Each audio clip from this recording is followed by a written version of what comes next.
네, 안녕하세요. 저는 클레리베이트에서 지금 활동 중이고 있는 컨설턴트로 활동 중이고 있는 박효진이라고 합니다. 그래서 오늘 브릭에서 또 이렇게 소개를 해주시고 그리고 이런 기회를 마련해 주셔서 정말 감사드리고요. 오늘 참석하신 분들께 좀 유익한 시간을 좀 제공드릴 수 있도록 노력을 해보도록 하겠습니다. 참고로 저희 드럭스토어치는 매년 발간이 되고 있고 작년에도 그리고 재작년에도 발표를 브릭에서 드린 바가 있습니다. 그래서 이 부분에 있어서 매년 하고 있으니 많은 또 관심을 부탁드리고요. 일단 저희 회사에 대해서 일단 설명을 좀 아까 들으셨겠지만 다시 드리자면은 저희는 원래 2016년에 톰슨 레이턴사였고요. 거기서 이제 분사를 해가지고 톰슨 사이언티픽, 뭐 톰슨 파마 이런 제품들이 나와서 저희 클레리베이트라는 회사가 형성이 되었습니다. 그래서 오늘 이제 그런 데이터베이스를 사용해서 발표드릴 내용은 드럭스트워치라고 해서 이제 앞으로 올해 2024년 블록버스터가 될 수 있는 그러한 의약품 그리고 그 거기에 해당되는 이런 질병군 요런 부분들 그리고 앞으로 트렌드 미국에 있는 변화들 요런 부분들에 있어서 저희가 좀 발표를 드리고자 합니다. 그래서 네. 일단 오늘 어젠다 같은 경우에는요.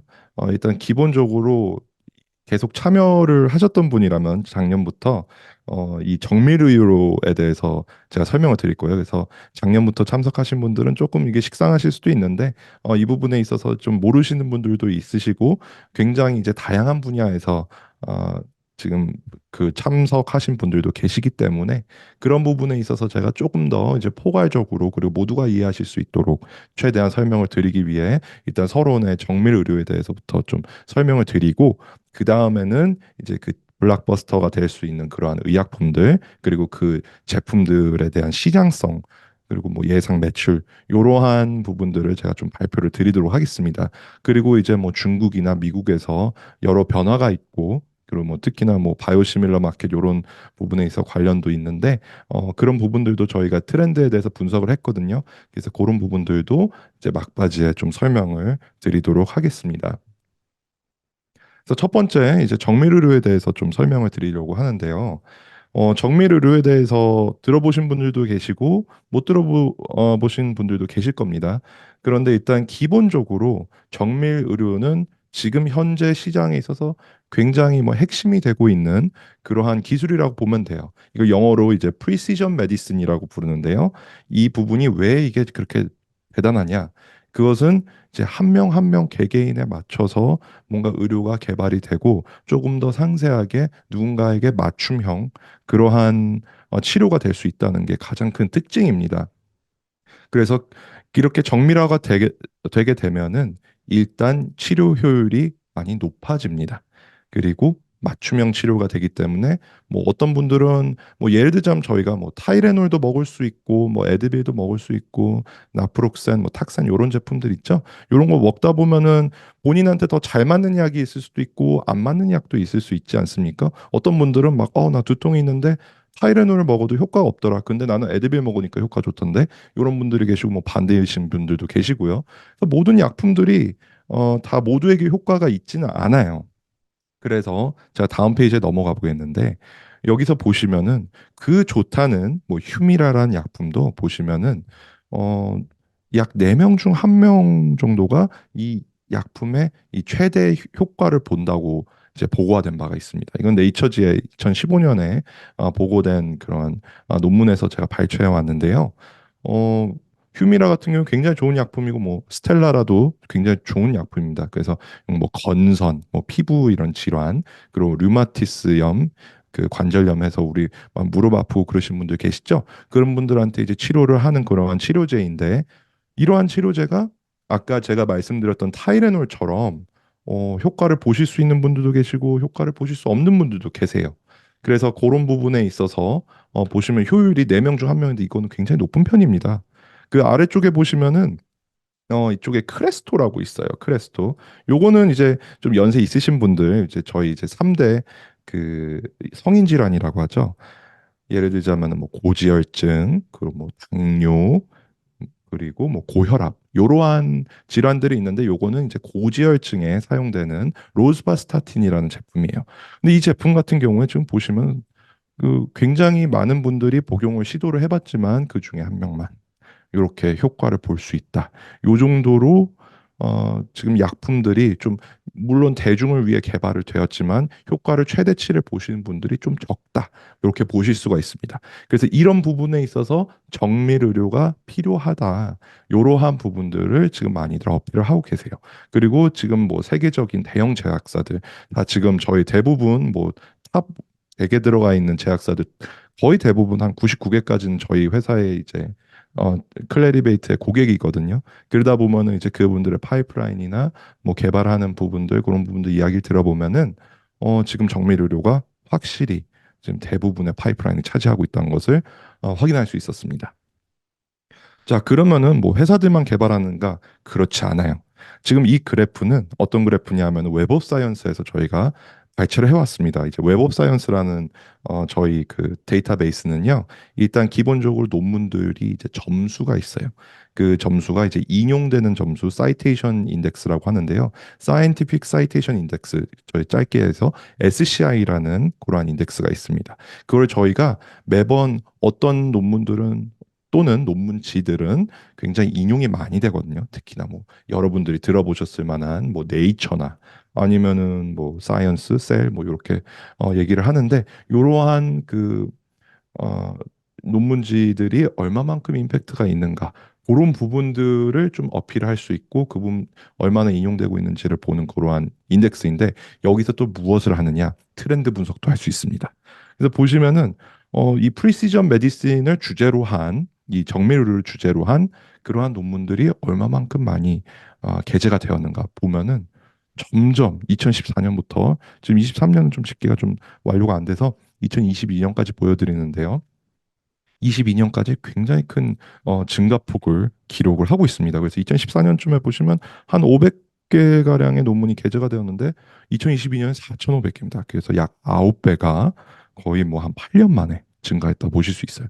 그만큼 굉장히 관심이 많이 쏟아지고 있는 그러한 분야라고 보시면 됩니다.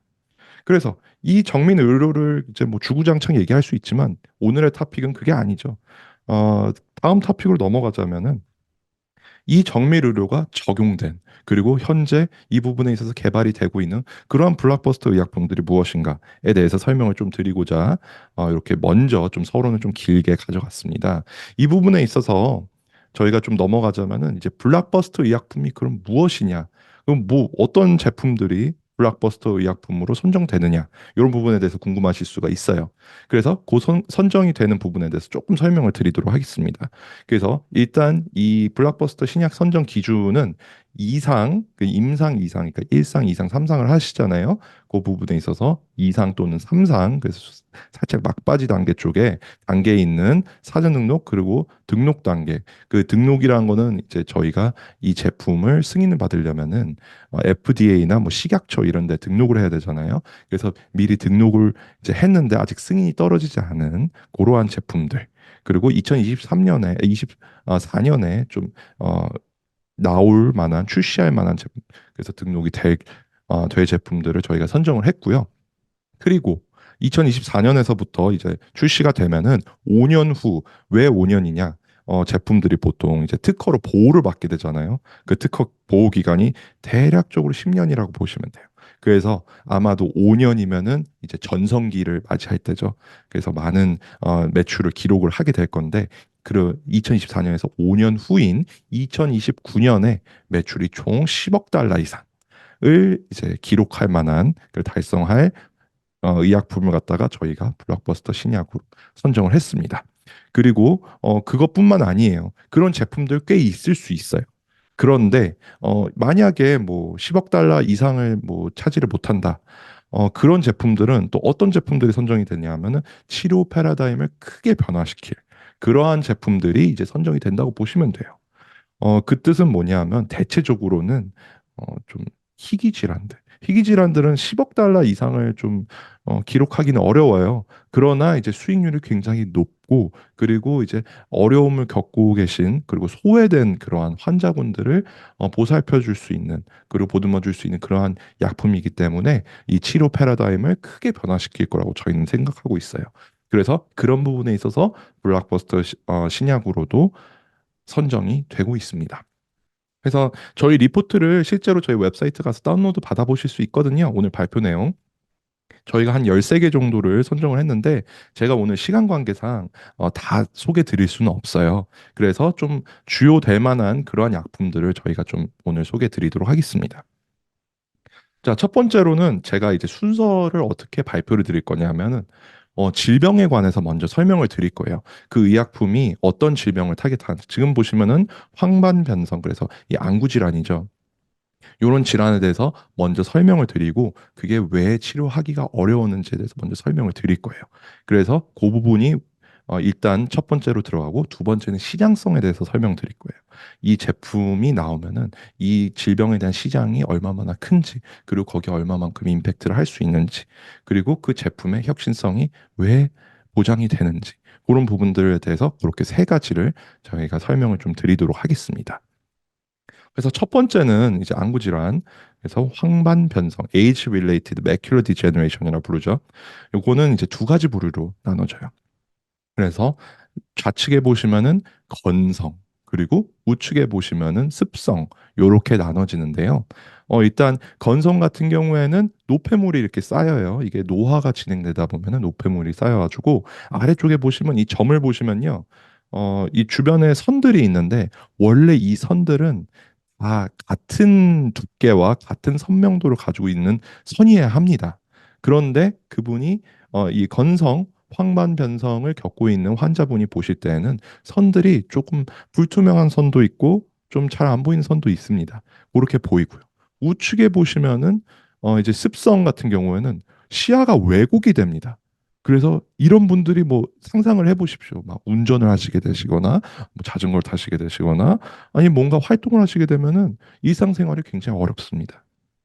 그래서 이거는 대체적으로 어떤 분들이 겪으시는가 보시면 66세에서 74세 인구의 약 10% 그리고 75세에서 84세 인구에선 약 30%가 겪고 있습니다. 거의 뭐 3명 중 1명 꼴이죠.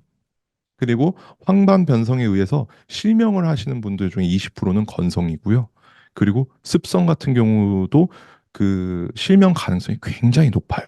그런데 이 진행 속도도 굉장히 빠르기 때문에 이 굉장히 위험한 질병 중 하나로 보실 수가 있습니다. 자, 시장성. 지금은 딱히 이, 이 부분에 있어서 수술적 치료 말고는 딱히 약품이 나와 있는 게 없어요. 그래서 2022년도 보시면은 제로 달러로 나옵니다. 왜냐하면 아직 나와 있는 약품이 없기 때문에. 근데 27년쯤 되면은 시장이 확 자랄 거라고 예상을 하고 있어요. 왜냐하면은 지금 제가 소개드릴 제품도 거기에 대한 효과가 황반 변성에 있어서 효과가 좀 있기 때문에 그 시장을 점유할 것이라고 보고 이렇게 시장성이 올라갈 것이라고 보고 있습니다. 자, 보시면은 제품 이름은 이제 아일리아라는 제품이에요. 그 뒤에 HD라고 나와 있는 거는 하이 도시지. 그래서 고용량이죠. 고용량 아일리아. 아일리아의 이름은 아블리버셉트라는 제품인데 그냥 제가 이제 편의상 아일리아로 부르겠습니다. 이 제품은 누가 개발했느냐? 바이엘사하고 리제네론사에서 개발을 했습니다. 참고로 아일리아는 이미 시장에 나와 있어요. 그런데 고용량은 이제 곧 승인을 받고 승인이 된 곳들도 있습니다.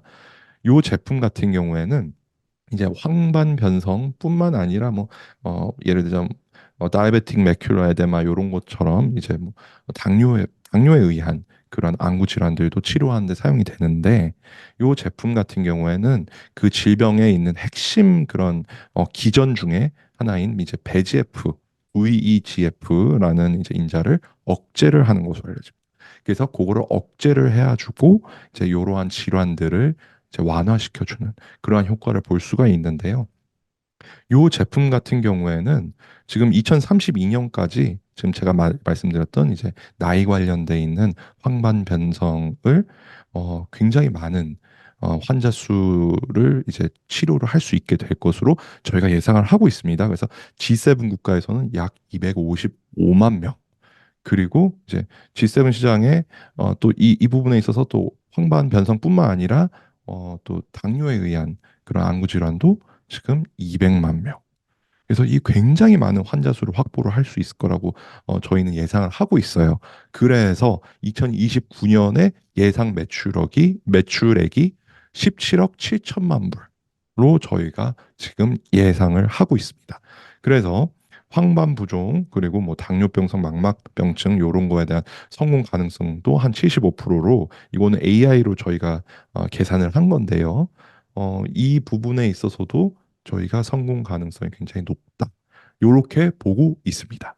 그래서 지금 현재 승인 상태를 보시면은 지금 23년 2월에 유럽에서 승인이 또 된 바가 있고 3월에는 일본에서도 되고 등등 있습니다. 그래서 지금 상당히 인정을 잘 받고 있는 그러한 제품이라고 보실 수가 있어요.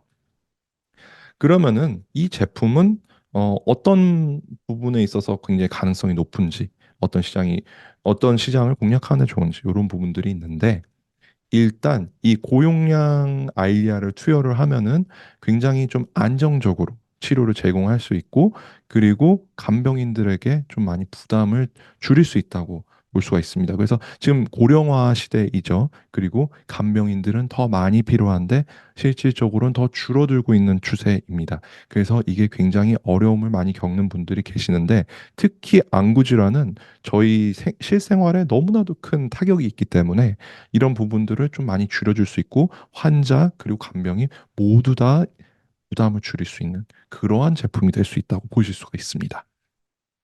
그리고 이 아일리아 제품 HD 그래서 고용량은 뭐 뭐든지 다 순탄하지는 않아요. 그래서 다 경쟁 약물들도 있거든요. 그래서 지금 뭐 보시면은 바비스모라는 제품도 있어요. 이런 제품들이 출시함으로써 시장 점유율을 좀 뺏길 것으로 저희도 예상을 하고 있고요. 그리고 뭐 다른 치료법들은 그 치료 간격이 더 넓거나 그리고 더 뭐 자주 안 넣어도 되는, 투여하지 않아도 되는 제품들도 있기 때문에 그런 부분들이 좀 경쟁 상대에게 밀릴 수 있는 부분이 될 수가 있습니다. 그러나 이 제품은 이미 시장에 나와 있고 아직 이제 인식이 많이 되어 있기 때문에 그런 부분에 있어서는 제품에 대한 경쟁력은 또 어느 정도 확보가 되었다 보실 수 있습니다. 자, 다음 제품을 넘어가겠습니다. 자, 다음 질병은 일단 유방암이에요. 유방암 같은 경우에는 여기서는 이제 대부분의 남자 시청자 분들께서는 참여자 분들께서는 뭐 잠깐 이제 관련이 별로 없다 생각하실 수 있어요. 근데 이제 여성분들한테는 이게 좀 치명적인 질환입니다.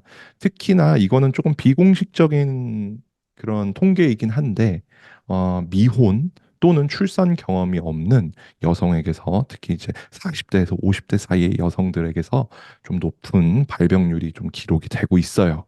그래서 요즘 뭐 결혼 시기도 많이 느려지고 그리고 뭐 굳이 결혼 안 해도 되는 시대가 왔기 때문에 뭐 결혼 안 하시고 출산 경험이 없으신 분들 그러한 분들께서 좀 많이 겪으실 수가 있습니다. 기본적으로 저희가 이 유방암을 나누는 데는 세 가지 유형으로 나누게 됩니다. 그래서 하나는 허투라는 표적이 있어요. 아까 아일리아 설명드릴 때 배지에프처럼 허투라는 그러한 타겟이 있는데 요 허투가 발현이 되면서 유방암이 발생할 수 있습니다. 다음은 HR 요거는 호르몬 리셉터인데 여성 호르몬 두 가지 알려진 거 큰 거 아시죠? 에스트로겐이 있고 프로제스테론이 있습니다. 요 둘 중 하나의 이제 인자들이 너무 높게 발현이 되거나 요거에 대한 수용체들이 너무 많이 발현이 되면은 그렇게 되면 또 유방암으로 진행될 수가 있어요. 그래서 허투, 에스트로겐, 프로제스테론 이렇게 있는데 요 세 가지 다 음성인 경우도 있어요. 이 세 가지 다 이유가 아닐 때도 있어요. 그걸 갖다가 이제 삼중 음성, 트리플 네거티브 브레스트 캔서라고 합니다. 그래서 요렇게 세 가지로 나눠져 있어요. 그래서 기본적으로 굉장히 다양하죠. 다양하니까 약품을 개발하는데 이제 더 정밀 치료를 위해서는 이렇게 또 세 가지를 나눠서 또 개발하는 경우가 많습니다. 굉장히 이 시장 규모가 크고 아직도 성장하고 있는 시장이라 보실 수 있어요. 그래서 다들 어디 가시면 유방암 이렇게 말씀하시는 분들이 많이 계십니다. 자, 넘어가면은 어, 일단 여기 보시면 시장성 크다고 했죠. 2022년까지는 물론 치료제가 있습니다. 있는데 아직까지 엄청 효과적인 치료제가 없어요. 그런데 27년까지에는 효과적인 치료제가 나올 것으로 예상을 하고 있어요. 그렇기 때문에 엄청난 성장률을 저희는 기대를 하고 있습니다. 자, 이 약품을 소개시켜 드리기 전에 이 약품은 두 가지 질병에 효과가 있기 때문에 또 다른 질병 또 하나 소개시켜 드리도록 하겠습니다. 기소세포 폐암이라고 해요. 요거는 대체적으로 그냥 일반적으로는 대중적으로 폐암이라고 많이들 해요. 왜냐? 폐암 가운데서 80에서 85%는 대체적으로 비소세포 폐암에 해당이 됩니다. 그래서 비소세포 폐암도 종류가 있어요. 비소세포 폐암에는 선암 그리고 현평상피세포암하고 대세포암 요렇게 세 가지로 나눠져 있어요. 그래서 요 지금 암도 굉장히 크죠. 대체적으로 폐암 이 큰데 이거는 뭐 또 특히나 이제 좀 개발을 하고 있는 국가들 뭐 그 국가 안에서 뭐 매연이나 그 공기 질이 굉장히 대기질이 좋지 않은 곳들 그런 곳들에서 많이 발생하기도 하고요. 그리고 이 암 같은 경우에는 진단이 굉장히 어려워요. 그래서 진단을 해도 지금 정보를 보시면은 병기 1단계, 2단계, 3단계, 4단계 이렇게 나눠져 있죠.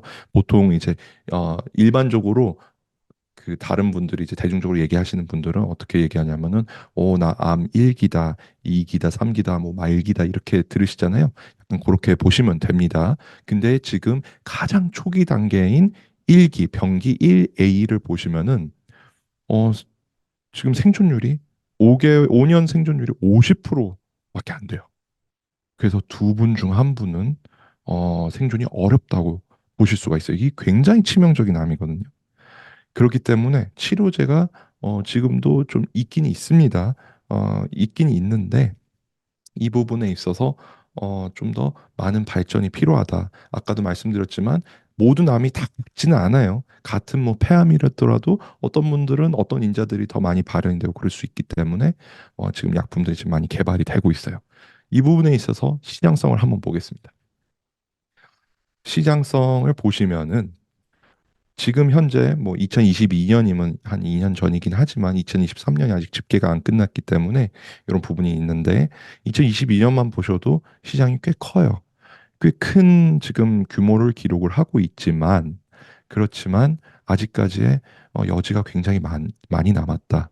지금 효과가 엄청 이렇게 뾰족한 수가 많이 나와 있지 않다. 그래서 27년만 보셔도 뭐 두 배까지는 아니지만 거의 두 배에 육박하는 그러한 성장률을 보실 수가 있습니다. 그만큼 괜찮은 약품이 나오고 있다. 그리고 개발을 하고 있다. 이렇게 보실 수가 있어요. 그러면 그 약품이 뭐냐? 지금 말씀드렸던 질병이 두 가지가 있죠. 첫 번째 유방암, 그리고 두 번째 비소세포 폐암입니다.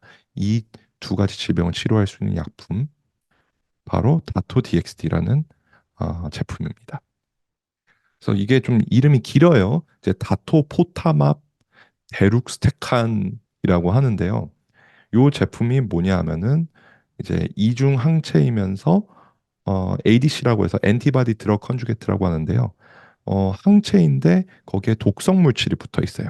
그래서 이 항체가 어떠한 특정 암세포에서만 발현하는 수용체에 이렇게 딱 들러붙고 그 세포가 이제 이 항체를 이렇게 포식을 합니다. 이렇게 세포 안으로 가지고 들어가면은 거기 안에 있는 독성 물질이 이렇게 활성화되면서 그 암세포는 사멸하게 되겠죠. 그러니까 그런 방식으로 이제 작용되는 그러한 약품이라고 보시면 돼요. 이 제품은 아스트라제니카 그리고 다이치 상표에서 같이 이제 개발을 했고요. 이거는 표적이 이제 정밀 치료에 의해서 표적이 트롭2라는 표적을 가지고 있습니다. 이 트롭2는 비소세포 폐암에서도 발현이 되고 있고요. 유방암에서도 또 이제 발현을 하고 있어요. 그래서 지금 보시면 사용법에 지금 보시면은요, 전이성 비소세포 폐암 또는 이제 전이성 호르몬 리셉터 양성 그리고 허투는 음성인 유방암 치료를 위해서 사용될 수가 있어요. 그래서 3주마다 정맥으로 한 번씩 투여를 받는 그러한 제품이 되겠습니다. 그리고 뭐 여러 가지 또 다른 지금 치료에도 예를 들자면 뭐 담도암, 위암, 뭐 방광암 이러한 그 질병에도 치료를 위해서 지금 좀 개발을 하고 있는 부분이 있고요. 그리고 지금 2023년에 보시면은 G7 시장에서 이전에 치료받았던 전이성 호르몬 리셉터 양성 그리고 허투 음성 유방암 발생이 이제 16만 8천 명인데 이러한 부분이 이제 증가를 하는데 보시면은 그러한 환자분들을 타겟을 할 수 있는 그런 제품이 될 수가 있겠습니다. 그리고 지금 뭐 G7 시장에서 2023년에 또 뭐 치료받지 않은 전이성 삼중 음성 유방 여기에도 또 적용을 할 수가 있어요. 8만 6천 명. 그리고 또 32만 9천 명이 이제 G7 시장에서 이전에 치료받은 경험이 있는 전이성 비소세포 폐암의 신규 발생 증례에 대해서 또 이렇게 나와 있는데 이 부분에 있어서도 이분들도 치료 대상에 해당이 됩니다. 자, 이건 그러면은 언제 출시되느냐? 2024년에는 유럽, 일본, 영국, 미국을 출시를 할 예정이라고 저희는 예상하고 있고요. 2027년에는 중국에서 이제 출시할 예정이라고 생각됩니다. 2029년에 예상 매출액은 약 27억 달러입니다. 그래서 저희 이제 코텔리스라는 데이터베이스에 의하면은 이 비소세포 폐암 적응증에 있어서 성공 가능성은 약 90%에 육박하는 것으로 확인되었기 때문에 굉장히 높은 확률로 2024년에 출시될 것이라고 예상하고 있습니다.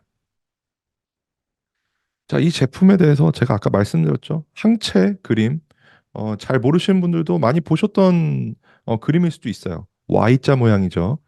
그래서 보시면은 이 Y자 모양 밑에 보시면은 그 하단에 별 같은 모양이 있죠. 요게 이제 독성 물질 저희가 페이로드라고 부르는데요. 요 페이로드가 어 다토포타맙의 뒤에 붙어 있는 데룩스테칸이라는 그러한 페이로드가 되겠습니다. 그래서 요 독성 물질은 기본적으로 암에만 이제 암 세포에만 부착이 되기 때문에 그렇게 크게 막 모든 세포들이 다 죽을 거라 그렇게 생각하실 필요는 없으시고요. 정밀 치료이기 때문에 특히나 암 세포만 최대한 표적을 삼고 있습니다. 그래서 화학요법으로 이제 내성을 가진 뭐 예를 들면 다른 약품들을 또 처방을 받아가지고 내성이 생긴 호르몬 리셉터 양성 허투 음성 질환 환자들에게 이 치료제가 적용될 수 있어요. 왜냐하면 표적이 좀 다르기 때문에 트롭2라고 해서 그러한 경우도 있고요. 그리고 이제 비소세포 폐암 환자 중에서 이제 또 다른 기본적으로 일반적인 치료가 통하지 않았던 그러한 또 환자들에게 또 많은 치료 옵션으로 또 제공이 될 수가 있어요. 자, 그리고 일단 기본적으로 이 제품이 굉장히 이런 부분의 시장성이 괜찮다고 판단이 되지만 또 이쪽은 뭐 유방암이나 폐암은 굉장히 많은 경쟁자들이 있어요. 그래서 다른 뭐 바이오마커들, 뭐 트롭트로 개발되고 있는 제품들도 많고 기존 치료법들도 굉장히 효과가 좋거든요. 애널투라는 제품인데 그거는 뭐 허투가 양성인 이제 환자들이 한테 좀 효과가 있긴 하지만 기본적으로 효과를 보신 분들도 많이 계시고 비소세포 폐암에서는 우리나라 제품 있죠? 그 레이저티닙이라고 하죠. 제가 한국 그 제품명 기억이 잘 지금은 안 나는데 레이저티닙이라는 유한에서 만든 제품이 있습니다. 이러한 제품들도 효과가 굉장히 좋습니다. 그래서 이러한 제품들이 만약에 이제 통하지 않을 경우에 그러면은 이제 약간 낙수 효과처럼 그러한 환자분을 이제 좀 치료를 할 수 있는 그런 경우가 되지만 그런 제품들이 많이 나오고 있고 그 미리 이제 일선에서 치료되는 제품들 중에 효과가 좋은 제품들이 많아요. 그래서 그런 부분들을 좀 극복하면은 더 좋은 시장성을 가지고 있지 않나 이렇게 생각이 되고 있습니다.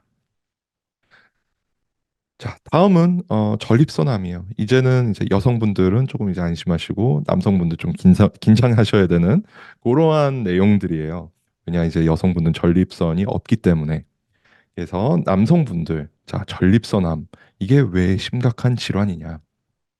자, 연평균 13%가 증가하는 굉장히 급격하게 증가하고 있는 그러한 질병이에요.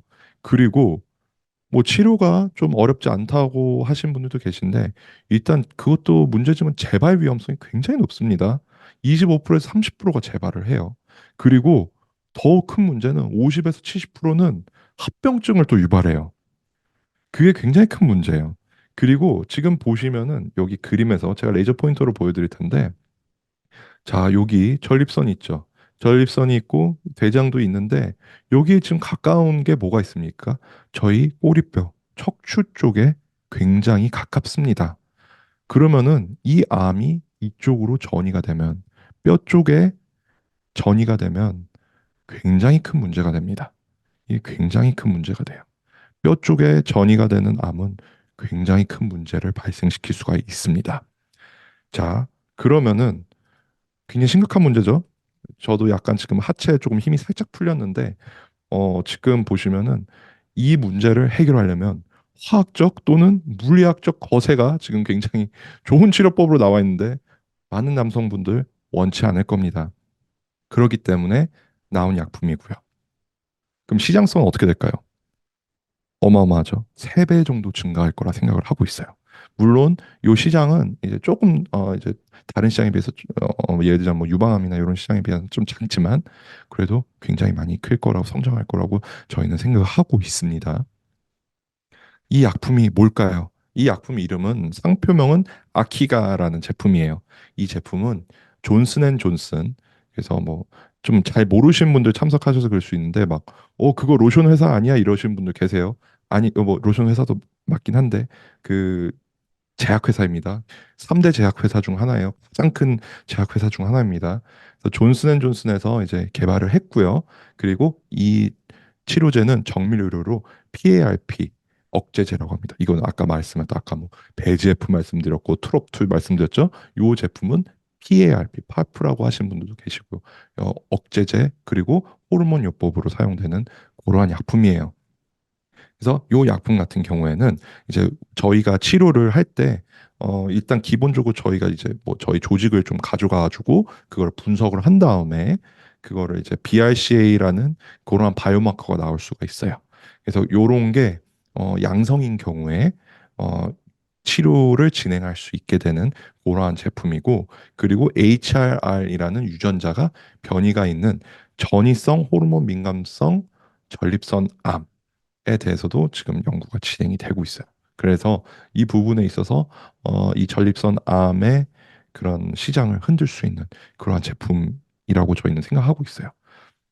그래서 이 부분에 있어서 이전에 치료받지 않은 그러한 이제 전립선암 쪽에 어, 신규 발생 증가가 이제 약 7만에서 6천 명, 7만 6천 명이 되는데 이 환자군을 또 공략할 수 있게 되는 그러한 제품이고요. 그리고 G7 시장에서 이제 호르몬 스페시픽, 이제 호르몬 관련해서 된 그러한 이제 또 건수가 11만 건이 넘는데, 이러한 11만 건의 이제 발생 직내를 또 타깃할 수 있는 그러한 제품이라고 보실 수가 있습니다. 그래서 지금 NDA 신청을 2023년 2월에 이제 신청을 해놨고, 그리고 23년 4월에는 미국 FDA가 아닌 EMA에서 또 승인이 된 바가 있고요. 8월에 또 미국에서 또 승인이 된 바가 있고, 지금 그런 상황입니다. 그래서 추가적으로 또 24년에 더 승인을 다른 적응증으로도 받을 예정이고요. 29년 2029년에 예상 매출액은 이제 전립선 암에 있어서 약 27억 불로 저희는 예상하고 있어요. 그래서 이 부분에 있어서 통과를 할 성공 가능성은 95%, 굉장히 높습니다. 이 제품 좀 눈여겨볼 필요가 있어요. 자, 이 제품 같은 경우에는 그러면은 뭐 어떠한 환자군을 좀 치료할 수 있는가? 그 BRCA 양성, 아까 그 말씀드렸던 BRCA 양성 전이성 전립선 암 환자 중에서도 예후가 좋지 않고, 그리고 치명적인 이제 질병인 이제 메타스테이틱이죠. 이제 전이성이기 때문에 이 환자 대상으로 효과적인 치료를 할 수 있게 되었어요. 이 부분에 있어서는 효과적인 치료가 아직까지 존재하지 않았는데 이 제품으로 인해서 효과를 볼 수 있고, 그리고 치료가 가능한, 화학적 거세 또는 물리적 거세를 하지 않아도 되는 그러한 경우가 이제 생기게 될 것으로 저희는 예상을 하고 있습니다. 그리고 일단 이 제품도 물론 경쟁이 있어요. 그래서 같은 타겟을 하는 뭐 PARP 또는 이제 호르몬 이제 병용요법을 있는 제품들이랑 또 경쟁하는데, 그런 제품들이 또 이미 있어요. 보시면은 여기 림파르자라는 제품이 또 있고요. 이러한 제품들이 초기 치료 단계에 투입이 되기 때문에 이런 제품들이랑 경쟁을 하게 될 거고 이제 탈제나라는 제품도 있는데 요거는 이제 호르몬 관련해서 돌연변이를 가진 환자에게 또 확장을 할 수 있기 때문에 이런 부분들이 또 이 제품이 넘어서야 할 그런 문제들이 되겠습니다. 자, 다음은 우리나라에서 가장 이제 좀 많이 발생하는 위암이죠. 위암 같은 경우 우리나라에서 그렇게 막 크게 걱정을 안 하시는 분들도 계신데 일단 발병률은 우리나라에서 가장 높습니다. 이거 굉장히 위험한 암이고요. 원래는 그러나 우리가 이제 다행히도 이 건강보험이랑 저희가 이제 보건복지부나 이런 데서 굉장히 좋은 그런 메디컬 플랜들이 있기 때문에 저희가 위장 내시경 꽤 자주 하지 않습니까? 그런 걸로 인해서 좀 조기에 좀 많이 발견이 돼서 위암까지 진행되는 경우도 많이 방지를 하고는 있습니다. 그걸로 물론 다 방지가 되진 않아요. 하지만 그래도 이제 많이 좀 다른 타 국가들에 비하면 나은데 그래도 이 위암은 굉장히 위험합니다. 특히나 남성들에게는 여성보다 2배 이상 더 이제 발병하는 것으로 알려져 있습니다. 그래서 이 위암은 왜 발생을 하는가? 대체적으로 뭐 다른 암들과도 마찬가지로 유전적인 요소가 꽤 크고요. 그리고 위암은 나쁜 식습관. 우리나라 사람들 뭐 많이 드십니까? 짠 음식 많이 먹죠. 그리고 매운 음식 많이 먹죠. 자극적인 음식을 많이 먹습니다. 마라탕 너무 좋아요. 그런데 너무 지금 위장에 안 좋아요. 그런 것처럼 그러한 식습관 때문에 좀 생길 수도 있고 헬리코박터 파일러리균 굉장히 유명하죠. 저희 막 광고에도 나왔죠. 뭐 프로젝트 머시기 하면서 이게 뭐 제품도 팔리고 그러한 분이 있는데 이 헬리코박터 파일러리균도 굉장히 유명하죠. 위암을 유발시키는 것으로 그러한 경우도 있습니다. 그리고 일단 이 위암이 가장 무서운 게 뭐냐면 굉장히 심하게 악화될 때까지 몰라요. 그래서 무증상이에요. 이런 것들이 굉장히 좀 치명적으로 적용될 수 있는 그러한 암이 되겠습니다. 다만 이제 이건 우리나라 국한되기가 한정해서 좀 적용되는 상황인데 그게 뭐냐 하면 비교적으로 좀 수월하게 진단되고 발견돼요. 위장 내시경 통해서 보시고 계속 그러한 진단 방법으로 이제 사람들이 막 위가 너무 안 좋습니다. 내시경 한번 해보시죠. 해가지고 보시면 뭐 발견되는 경우도 있고 그렇습니다. 꼭 다 발견되진 않지만 대체적으로 그렇게 좀 진단을 받고 있습니다.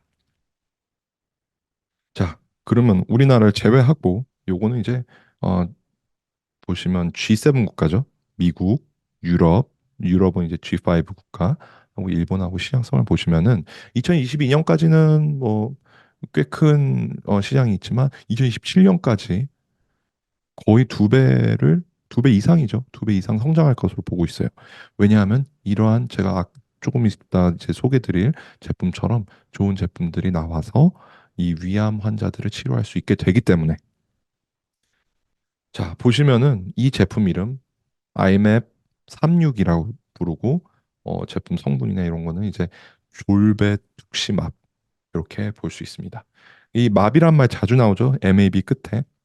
요거 아시는 분들 대부분 다 아시겠지만 모르시는 분들은 모노클로날 안티바디라서 단일 항체라고 하는데 단일 뭐 클론 항체라고 부르는데요. 이게 이제 아까 그 모양의 Y 모양이나 이러한 제품들이 대체적으로 이렇게 글자가 끝납니다. 그래서 이런 것들 이제 특징적으로 많은 약품들을 계속 가지고 있는데 궁금하신 분들은 이제 검색을 해보시고 요즘 챗GPT 이런 거 활성화 잘 돼 있으니까 한번 보시면 재밌습니다. 자, 이 제품 같은 경우에는 아스텔라스라는 이제 회사에서 개발을 했고요.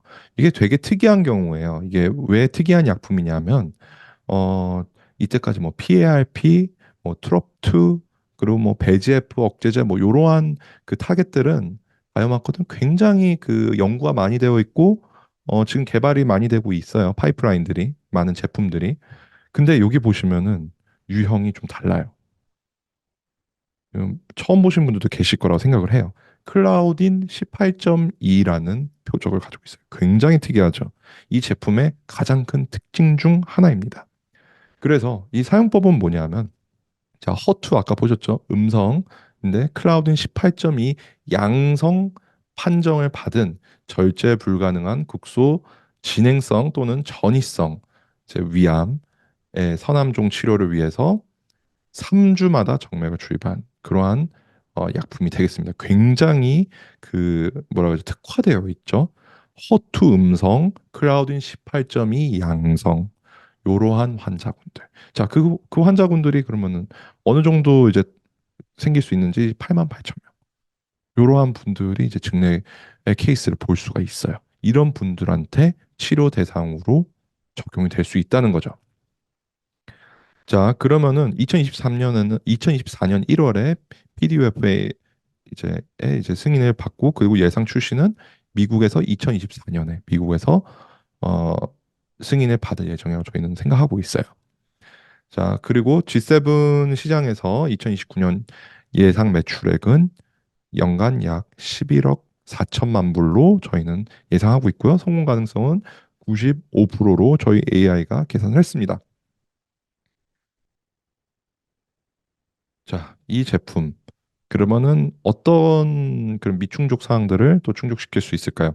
그거는 바로 이제 전이성, 허투 음성, 위암 그리고 그 게스트로 에파지얼 정션 쪽에 있는 이거는 이제 그 위 이제 입구 쪽이거든요. 거기에 있는 그 서남종 환자에게 굉장히 중요한 치료 옵션을 제공드릴 수 있고요. 그리고 클라우딘 18.2 양성인 환자들에게는 굉장히 좋은 치료 방법, 효과적인 치료 방법으로 제공이 될 수가 있습니다. 자, 그 이 제품 같은 경우에 근데 문제가 좀 있어요. 뭘까요? 신기술 새로운 표적, 특이한 표적 이런 거 좋을 수 있어요. 특별하고 좋죠. 근데 새롭고 특별한 게 항상 좋을까요? 그렇지 않아요. 어떤 분들은 그게 두려울 수 있거든요. 그렇기 때문에 그런 인식과 교육을 계속 증진을 시켜야 됩니다. 뭐 이 클라우딘 18.2는 굉장히 치명적인 그런 인자입니다. 이런 걸 치료하셔야 됩니다. 하면 다들 막 클라우딘 18.2가 뭡니까? 이럴 수 있어요. 그리고 이게 신기술이라 하면은 사람들이 부담감을 가질 수 있어요.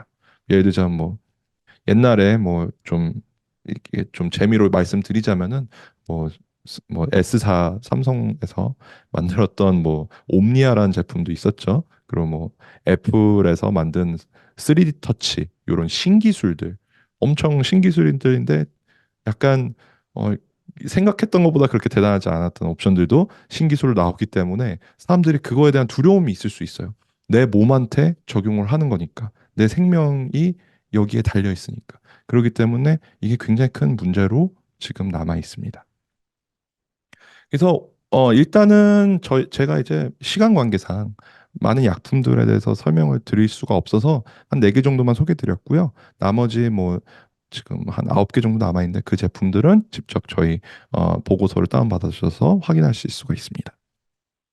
자, 그럼 주요 트렌드에 대해서 넘어갈게요. 지금 이제 강의 시간 한 15분 정도 남았는데 이 부분을 좀 커버를 좀 하겠습니다.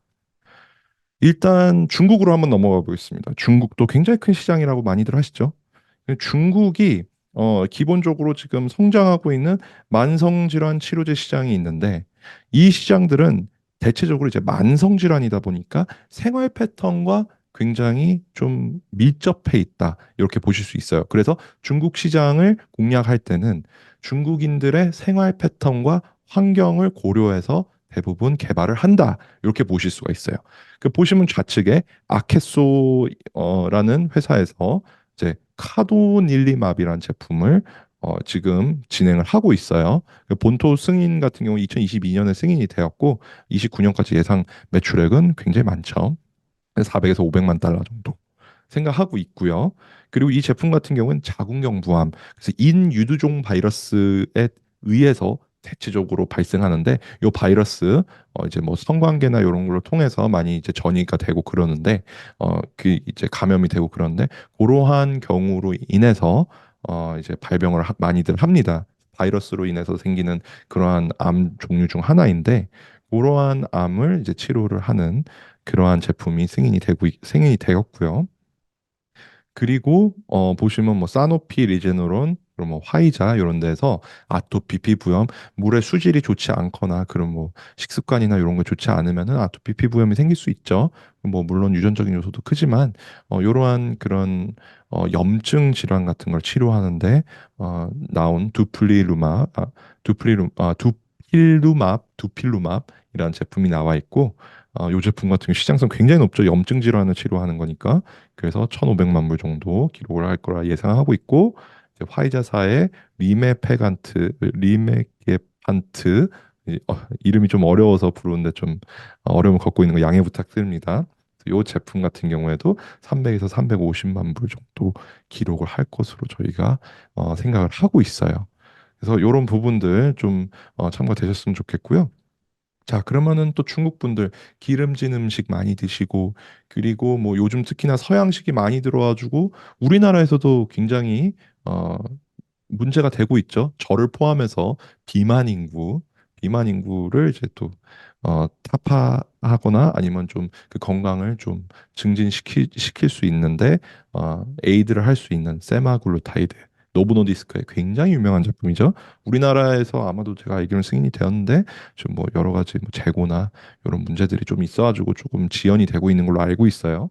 근데 이 제품 같은 경우에는 비만 그리고 뭐 당뇨 뭐 여러 가지 뭐 지금은 혈관 질환까지도 지금 제가 알기로는 조사를 하고 있는 걸로 알고 있는데 이러한 당뇨 또는 비만 치료제를 위해서 지금 개발이 되고 있고 굉장히 많은 매출량을 기록할 것으로 저희가 예상을 하고 있습니다. 그리고 이제 한소파마라고 해서 여기 중국에서 굉장히 큰 제약사인데 거기서 개발한 이제 테노포비르 비르가 들어갔으니까 바이러스 치료제겠죠. 그래서 바이러스 치료제를 이제 또 개발을 했고 이러한 부분들도 좀 이제 비형 간염 바이러스를 치료한대. 뭐 더러운 음식이나 뭔가 좀 뭐 더러운 물질이 몸에 들어왔을 때 이러한 간염을 일으킬 수 있을 때 대항할 수 있는 그러한 약품이 개발되고 있습니다. 터자파타이드, 일라일릴리사죠. 그거는 세마글루타이드의 이제 또 경쟁 제품으로서 그런 제품들도 지금 또 중국에서 나와서 나오거나 아니면 출시할 예정이거나 그런 제품들이 이제 유력하고 좀 잘 할 것으로 예상하고 있습니다. 다음은 인공지능 그리고 유전자 편집 관련된 건데요. 이런 거 이야기 많이 들어보셨을 거예요. 유전자 편집을 해서 뭐 예를 들자면은 암이 발생할 수 있는 유전자를 난 잘라내겠다. 요런 이야기들 많이 들어보셨을 텐데 지금 이 기술이 나온 지가 꽤 됐는데요. 그 기술 중 하나인 원래는 세 가지가 있어요. 그 원래는 뭐였죠? 징크핑거라고 있었고 그리고 뭐 탈렌이라고 있고 그다음 크리스퍼 캐스9. 근데 크리스퍼 캐스9이 이제 최근에 많이 적용되는 기술 중 하나인데 요 크리스퍼 캐스9 같은 경우는 이제 유전자 편집을 하는 데 있어서 좀 되게 정밀하게 그리고 타겟을 이제 딱 표적을 딱 잡아줘 들어갈 수 있는 그런 제품으로 알고 있는데 이 제품이 많이 개발이 되고 그리고 제품들이 파이프라인이 이제 곧 승인 절차를 이제 도전을 할 것으로 저희는 좀 예상을 많이 하고 있어요.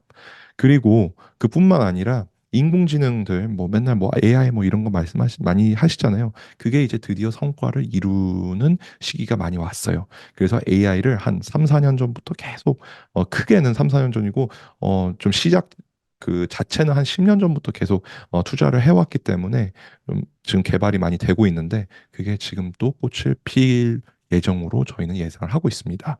그래서 전 세계적으로 이 인공지능하고 머신러닝 관련돼서 임상 시험을 진행하는 데 있어 굉장히 많이 증가를 하고 있고요. 그리고 실제로 2013년에서 22년 사이에 이 머신러닝과 인공지능 관련해서 임상에 있는 여러 가지 단계에 있어서 또 지금 많이 차지를 하고 있습니다. 그래서 지금 굉장히 활발하게 연구되고 있는 분야 중 하나고요. 그리고 곧 있으면은 큰 성과들도 보실 수 있을 거라고 저희는 예상을 하고 있습니다. 다음은 이거는 미국에 좀 국한돼서 얘기를 드리는 건데요. 일단 기본적으로 많은 뭐 우리나라 식약처도 그렇고 유럽에 있는 EMA도 그렇고 일본에 있는 그런 FMDA 뭐 이런 데도 PU FDA 뭐 이런 데도 이 미국의 그런 트렌드와 결정들을 많이 따라가는 경우가 있거든요. 그러다 보니까 이제 미국에 대해서 좀 설명을 드리자면 미국이 최근에 들어서 어떠한 부분들을 국면하고 있었는지 혹시 기억들 하시나요? 인플레이션을 굉장히 잡으려고 열심히 하고 있었습니다. 그래서 인플레이션 감축법이 우리 바이오 산업에도 영향을 끼치게 되었어요. 그래서 어떤 분들은 되게 비판적이신 분들은 혁신 감소법 아니냐 이렇게 비판하시는 분들도 계실 정도로 지금 굉장히 좀 혼란스럽습니다. 그래서 이 상황이 조금 진정되려면은 시간이 조금 더 걸릴 것으로 저희가 예상을 하고 있어요. 기본적으로 어떠한 또 사례가 있냐면 엘나일렘 파마스티컬이라고 해서 RNA나 이런 유전자 관련된 약품들을 개발하는 그쪽에 특화되어 있는 제약 회사가 있는데 이 회사 같은 경우에는 스타가르트병 치료를 하는 연구를 중단하기로 했어요. 이게 법의 규정에 의해서. 왜냐하면은 정부와 이제 가격 협상을 하는 데 있어서 이게 어려움을 겪고 이게 제재가 많이 들어가기로 되어 있기 때문에 이 부분을 이제 종료하겠다, 연구를 중단해야 되겠다 이렇게 판단을 내렸습니다. 그 뜻은 무엇이냐? 자, 스타가르트병 많이들 못 들어보셨겠죠? 왜 못 들어봤냐? 희귀질환이니까. 희귀질환은 많은 제약회사들이 좀 공략을 하고 있습니다. 왜 공략을 하느냐 하면요. 일단 희귀 질환 같은 경우에는 필요하신 분들이 너무 많아요. 그리고 치료제가 없어요. 그래서 기본적으로 희귀 질환은 승인 절차가 좀 많이 간소화되어 있고, 그리고 좀 빨리 심사가 진행되는 편입니다. 뭐 다 그렇지는 않아요. 대체적으로 그렇다는 말씀입니다. 그렇기 때문에 일단 어떠한 약품을 개발을 하면 희귀 질환으로 먼저 승인을 받고, 그 다음에 승인을 이미 받았기 때문에 다른 질환으로도 확장해서 신청을 하는 경우가 많거든요.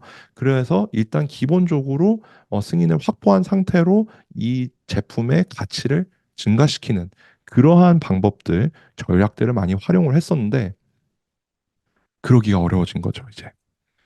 이런 부분들이 조금 어려워졌어요. 왜냐? 희귀 질환에 대해서도 비용을 감축을 시키고 예를 들자면은 뭐 지금 메디케어라고 하죠. 미국에서 메디케어의 이제 파트 D라는 부분이 있는데 이 부분에 있어서 치료를 받을 때 뭐 최근 뉴스를 검색을 해보니까 원래 상한선이 8,000불이었던 거를 2,000불로 낮췄다. 이래서 환자 입장, 기본 환자들의 입장에서는 굉장히 좋아졌지만 이제 제약 바이오 회사 입장에서는 이러면은 우리가 R&D에 투자했던 비용을 돌려받기가 굉장히 어렵게 되는데 이렇게 바뀐 거예요. 이런 규제들이 바뀌기 때문에 이 뭔가 이런 희귀 질환이나 뭔가 혁신적인 제품을 내놓는데 굉장히 어려움을 겪게 되는 거죠. 비용을 많이 들였는데 이거를 판매를 할 때 돌려받을 수 있는 그 가치가 적어지니까. 그래서 굉장히 지금 혼란스러운 상태라 보실 수 있어요. 이게 계속 지속될 거라고는 저희는 생각은 하진 않고 있어요. 분명 돌파구는 있을 겁니다. 그런데 아직까지는 그 뾰족한 수가 보이지가 않고 있고 실제로 회사들이 좀 타격을 입고 있어요. 그래서 지금 요즘 좀 요즘 흔한 트렌드가 뭐냐면 빨리 실패하라고. 그냥 이게 뭔가 좀 효과가 안 좋을 것 같으면 그냥 빨리 종료시켜버립니다.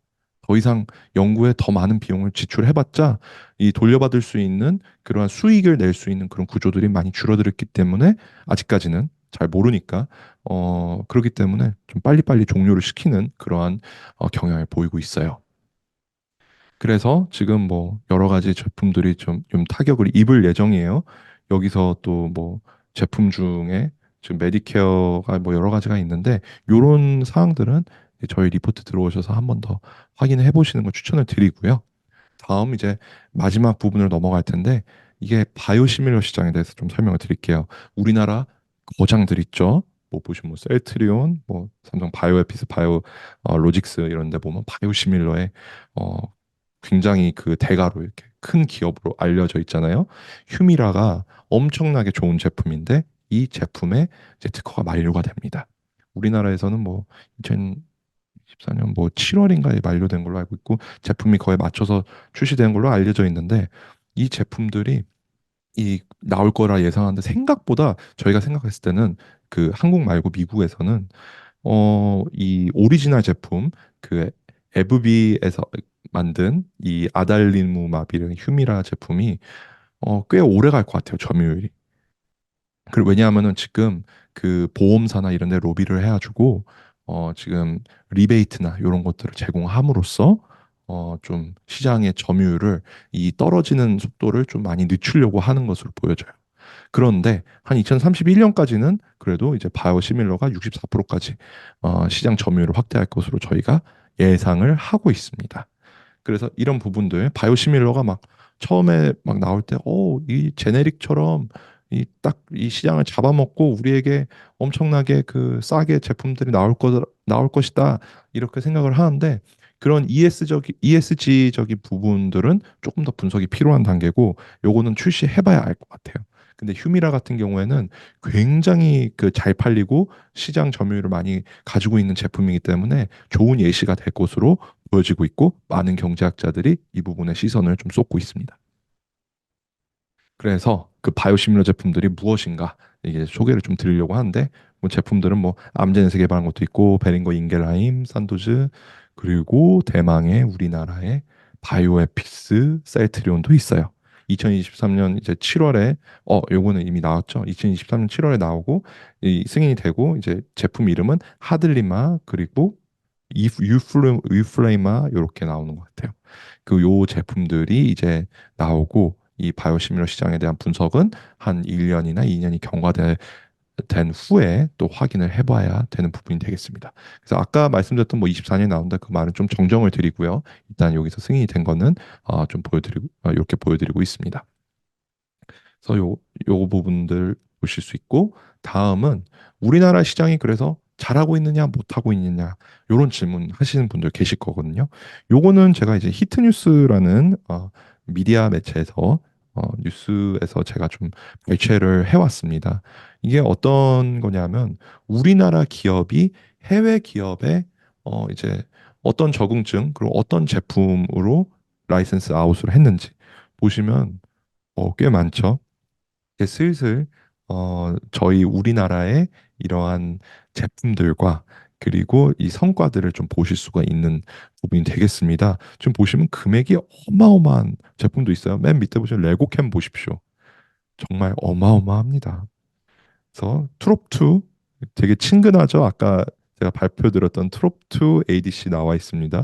이러한 제품 고용함에 적용할 수 있는 그런 제품들이 있는데 우리나라 기업들도 굉장히 분발을 열심히 하고 있고 이러한 부분들 파이프라인들도 많이 준비가 되어 있어서 2024년에도 저희가 또 많은 기대를 할 수 있지 않을까 그렇게 생각을 하고 있습니다.